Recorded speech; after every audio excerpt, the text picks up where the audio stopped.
No meu coração, tudo bom? Hoje nós vamos continuar esse modernismo que não acaba nunca mais, tá? Finalmente chegamos na terceira fase do modernismo, certo? Geração de 1945, também conhecida como geração social ou introspectiva, e nós vamos entender o porquê, certo? Então a gente vai falar um pouquinho sobre ela rapidinho, né? Mas para vocês concluírem aí essa ideia do modernismo, o que foi esse movimento tão importante para a gente, né? Dessa geração de 1945, que também é conhecida, né? E alguns vestibulares falam isso como geração contemporânea, certo? Então, alguns críticos falam que geração modernista de 1945 e outros consideram como geração contemporânea, tá? Então, vocês podem ver com essas duas nomenclaturas. Belezinha? Então, bora lá? Beleza, meus lindos. Agora vamos lá. Então, nós estamos aí em 1945, né? Se a gente pensar aí no contexto do que está acontecendo no mundo, contexto histórico, nós estamos aí no fim da Guerra Mundial, né? Da Segunda Guerra Mundial aí, do nazismo, né? Fim do nazismo. Mas nós também temos aí outro conflito acontecendo, que é a Guerra Fria, né? Estados Unidos contra a União Soviética. Se nós pensarmos em Brasil, em 1945, nós temos aí era Vargas, né? E regime militar, certo? Então, esse contexto aí que nós estamos em 1945. Belezinha? E aí vamos ver quais são as características dessa terceira fase aí do modernismo brasileiro. Uma coisa legal para falar para vocês. A terceira fase é uma fase mais tranquila, né? Vocês viram lá que a primeira fase é bastante turbulenta, né? A galera tá maluca, querendo, né? Revolução à torta e à direito, né? A segunda fase é um pouquinho mais tranquila e a terceira fase vocês vão ver que é mais tranquila ainda, certo? Então vamos lá ver as características dessa fase. Primeiro, nós temos aí a literatura como instrumento social. O que quer dizer isso, né? Eles usam, os autores vão usar a literatura para quê? Para fazer denúncias sociais, para criticar a sociedade, né? Para mostrar quais são os problemas que nós temos que resolver. Lembra que eu falei para vocês que um dos conceitos do modernismo para o Brasil, né, era justamente mostrar a realidade da forma como ela é, né, e não só mostrar as qualidades do nosso país, e sim pontuar os elementos que são necessários para se pensar, para se refletir, tá? Então, por isso que a literatura é vista como instrumento social, ou seja, instrumento de mudança social. A ideia de literatura emancipadora, o que significa isso? Uma literatura que faz refletir, tudo bem? Outra coisa, nós temos aí o lado intimista da literatura, o que significa isso? Aquele tipo de literatura que vai levar, né, o leitor às reflexões acerca do eu, né? Por exemplo, a nossa linda e maravilhosa Clarice Lispector, que faz muito esse tipo de reflexão, né? Reflexão acerca dos anseios do eu, que é uma coisa que nós vivemos aí cotidianamente, certo? Se a gente for lembrar lá, lembra daquele conto que nós vimos lá, Perdoando Deus, que é bastante introspectivo, né? Que faz bastante essa análise intimista. Então, a Clarice Lispector vai seguir basicamente essa linha aí, e ela é um dos pontos altos dessa geração, certo? Nós temos também essa ideia de verossimilhança. O que é essa verossimilhança, né? Essa proximidade da nossa realidade, né? Conforme ela é, de fato, né? Ou seja, pontuando tanto os defeitos como as qualidades aí do nosso país que são relevantes, certo? Também vai ter a ideia de passadismo, né? O que é isso? O próprio nome diz aí qual que é o conceito de passadismo, né? Que é justamente você valorizar o que nós temos de bom no nosso passado, né? O que acontece que é diferente lá da primeira fase, que dizia que o que é passado, né? Não temos aí que beber nada em relação ao passado. E vocês vão perceber que essa geração não, uma geração um pouco mais tranquila em relação a isso, né? Porque eles vão beber aí dessas águas e vão se influenciar bastante, tanto do simbolismo quanto do parnasianismo. Vocês vão perceber aí em alguns ícones aí dessa geração, certo? Nós temos os psicologismos, né? A influência de Freud, isso é visivelmente ali na Clarice, né? essas reflexões psicológicas, tá? E nós temos também o experimentalismo. O que significa isso?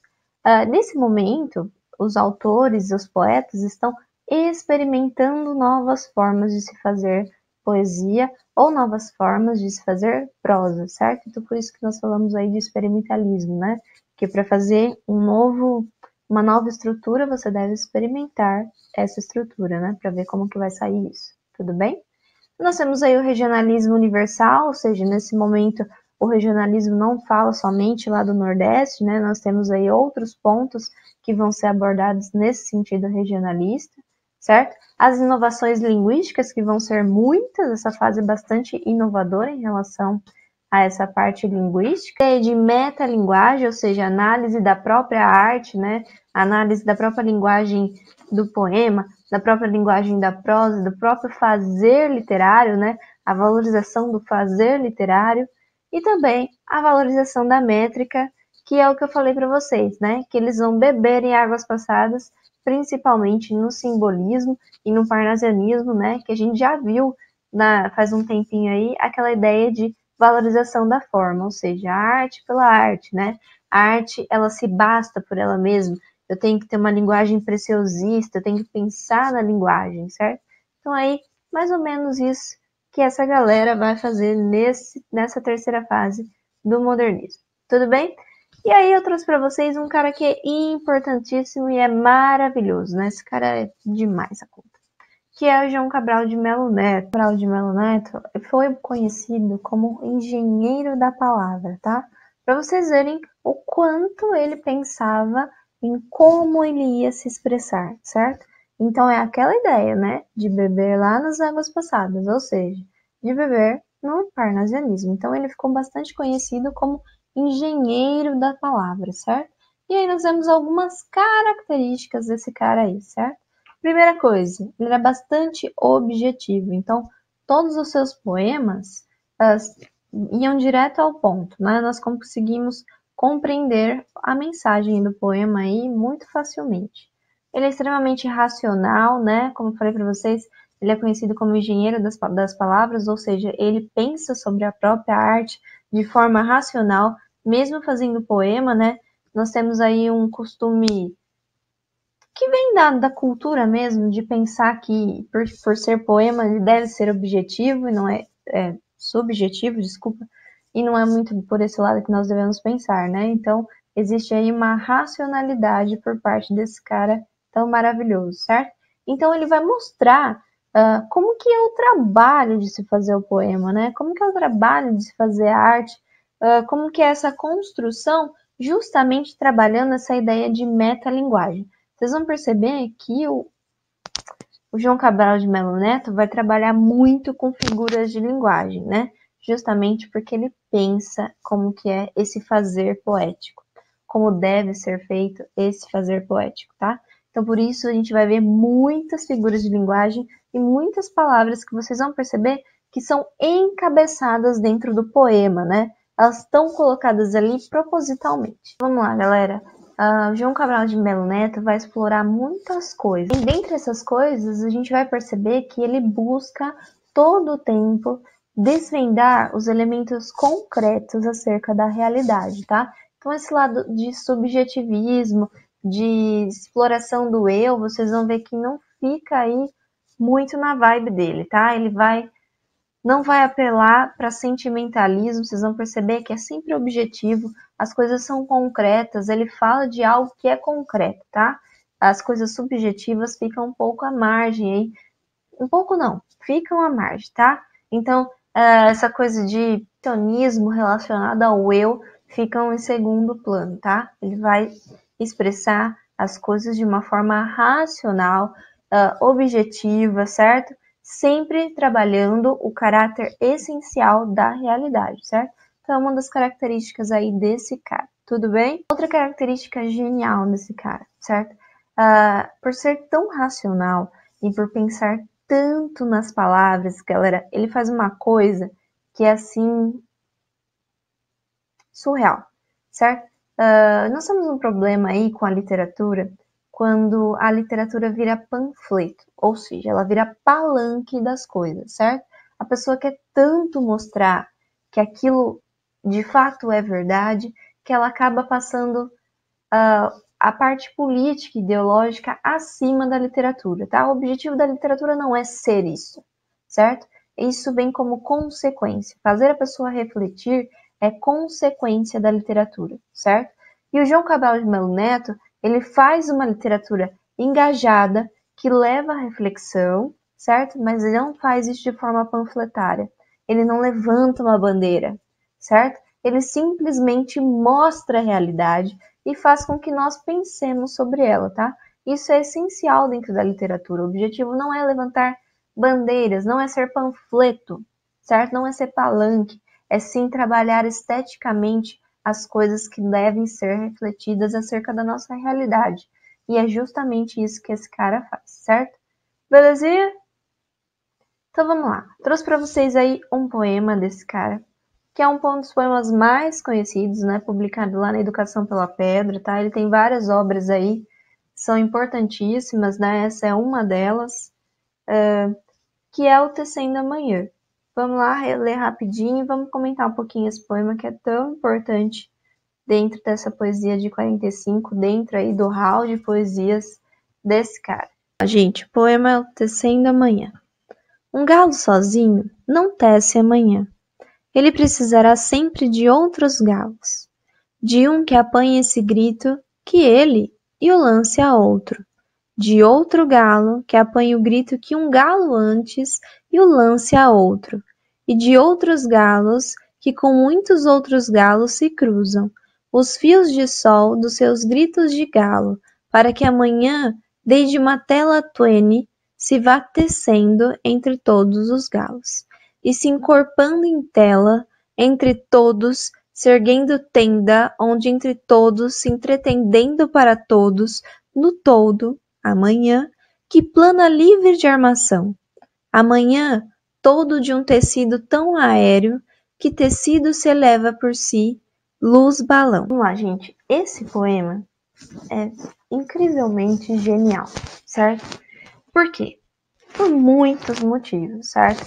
Esse poema é extremamente engendrado. O que significa isso? Extremamente pensado em todos os seus aspectos, desde o título até o final. Luz balão, que a gente fala, tá, o que tem a ver a luz balão com Tecendo Amanhã, né? Então, é um poema para ser pensado desde lá do início até o seu finalzinho, né? Ou seja, ele tem preciosismo de composição. O cara pensou em tudo para compor, certo? Ou seja, esse poema evidencia que o poeta tem extrema lucidez no seu processo de composição, certo? Ou seja, ele pensa acerca da composição, acerca do fazer poético, desde o início até o final, certo? Vocês podem perceber que o João Cabral de Melo Neto, ele busca a composição do verso de forma consciente, ou seja, ele sabe o que ele está fazendo. Não é uma inspiração que vem do eu, certo? É um outro tipo de poema, certo? É um poema pensado, é um poema engendrado. E eu vou bater nessa tecla várias vezes porque é uma característica aí bastante emblemática desse cara. Bom, como eu falei para vocês, lá no início lá da nossa aula, eu falei para vocês que é um poema que vai explorar bastante as figuras de linguagem, né? Então aqui nós temos metáfora, nós temos sinestesia, nós temos paralelismo. O que é paralelismo? É essa repetição total ou parcial do verso, certo? Nós chamamos aí de versos paralelos, vai aparecer bastante aí. Outra coisa, apesar de ser um poema que foi pensado, né, na sua arte de composição, não significa que ele não tenha um conteúdo também de grande importância, certo? Que o conteúdo não seja fundamental nesse caso, e não é isso que nós estamos falando, certo? Ele consegue juntar a composição com o conteúdo, então nós temos aí uma junção perfeita de forma e conteúdo. Nesse caso, se nós pensarmos aí no contexto histórico, nós estamos em 1945, né? Mais ou menos, aí a composição do poema. Esse poema foi publicado no livro Educação pela Pedra, em 1966. Ainda estamos aí num contexto que vocês sabem que é de bastante conflituoso, né? Principalmente para os pensadores e também aí para os poetas. Então, significa que ele também tem uma mensagem a ser passada, e nesse caso é a mensagem da resistência, certo? Dessa forma, João Cabral de Melo Neto tem a intenção, tem o intuito de chamar as pessoas para lutar, né, de forma democrática, para que se enfrente as coisas, para que se proclame a democracia, certo? Então, se a gente olhar lá no início do texto, um galo sozinho não tece amanhã.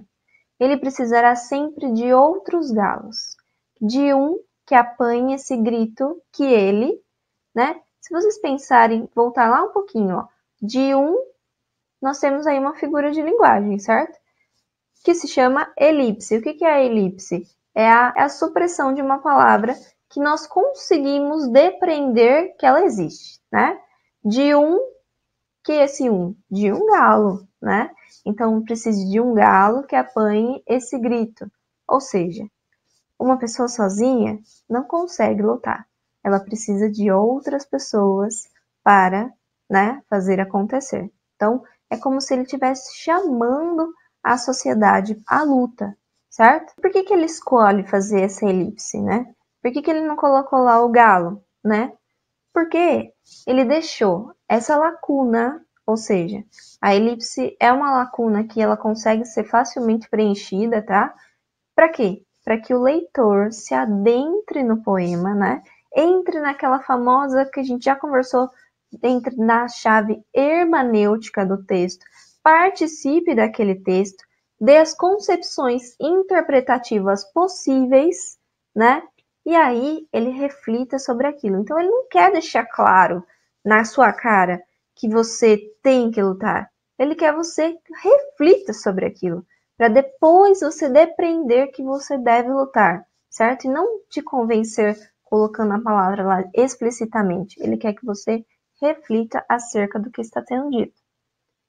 E aí nós temos uma coisa bastante interessante. Se vocês perceberem o emprego dos verbos, esses verbos estão no gerúndio, tá? Mas o que significa isso? Significa que nós estamos numa constante formação. O que significa isso? Eu falei para vocês que nós estamos falando aí de um processo metalinguístico, né? Ou seja, ele está falando da própria composição do poema, né? Então, o fato dele colocar os verbos no gerúndio significa essa ideia de formação, né? E essa formação não se dá somente no poema, certo? Nós temos aí a formação do texto, a formação do amanhecer e a formação de uma nova sociedade. Por isso os verbos estão empregados no gerúndio, certo? Justamente para dar essa ideia do processo de continuidade. Belezinha? Outro ponto interessante, vocês vão ver que é um poema assim que dá uma aula inteira, né? Tem muita coisa para ser analisada. Mas outra coisa aí, o João Cabral de Melo Neto, como eu falei para vocês, ele vai pensar no seu processo de formação desde o início, né? E aí nós temos algumas coisas que são importantes.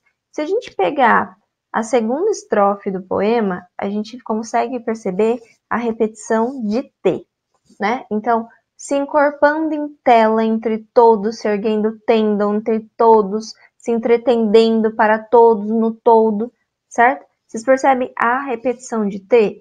Isso é uma figura de linguagem, né, que nós conhecemos aí como aliteração, ou seja, a repetição de consoantes dentro do texto. Para isso, inclusive, ele cria aí um neologismo, né? Entretendendo. E ele coloca esse neologismo no gerúndio, né? Ou seja, para vocês verem como esse processo de formação ele é tão importante que até no neologismo ele coloca no gerúndio, tá? Mas por que ele faz a escolha, né, de fazer essa aliteração em T? Porque a ideia, nesse momento do poema, é dar a ideia de marcha. Sabe aquela ideia do tum, tum, tum, tum. Ou seja, como se a sociedade estivesse marchando, ou se não, como se tivessem soldados marchando nas ruas, certo? Ou seja, é o embate entre as duas marchas, né? Para vocês verem como tudo é pensado. Outra coisa, gente, estava falando lá do processo de elipse, né? Se a gente voltar lá, nós temos aí outras elipses que aparecem dentro do poema. Primeiro, a gente tem lá de um galo que apanha um grito que ele deu, né? E lance a outro de outro galo que apanha o grito de um galo antes lançou, certo? Então nós temos essas elipses, ou seja, são palavras que na leitura, né, quando a gente se adentra mesmo, abre a chave hermenêutica e entra dentro do texto, a gente consegue compreender que essas palavras faltam justamente porque o poeta quer a participação do leitor. Bom, galera, se a gente voltar lá no início, no título, né? Tecendo a manhã, né? Nós temos a palavra tecer, né? Pode ser a realização de uma ação, né? Ou seja, a ação de tecer o poema, né? De produzir o poema. A ação do amanhecer, né? E a ação de tecer um amanhã, ou seja, de fazer um novo amanhã, uma nova sociedade, né? Então, essa ideia, ela dá abrangência aí para esses vários significados, todos eles pensando em processos de construção. Enfim, gente, dá para ficar falando aí 1 milhão de coisas, né, sobre esse poema. Nós temos também aquela famosa máxima, uma andorinha sozinha não faz amanhã, né? Que é justamente essa ideia de cooperatividade. Nós precisamos de uns aos outros para fazer aí a nossa sociedade de uma forma melhor, né? Para construir uma nova sociedade, para construir novos pensamentos, certo? Então essa é a ideia aí mais ou menos desse poema, dá para ficar falando muito, muito, muito sobre ele, mas eu vou parar por aqui, senão vocês vão ficar malucos, certo? Belezinha? Então, nós terminamos nossa aula de hoje, né, sobre terceira fase do modernismo. Tudo bem? Então, espero aí que vocês tenham compreendido esse poema, né, a importância do João Cabral de Melo Neto e da sua estética, né? E é isso. Beijinhos no coração de vocês e até a próxima.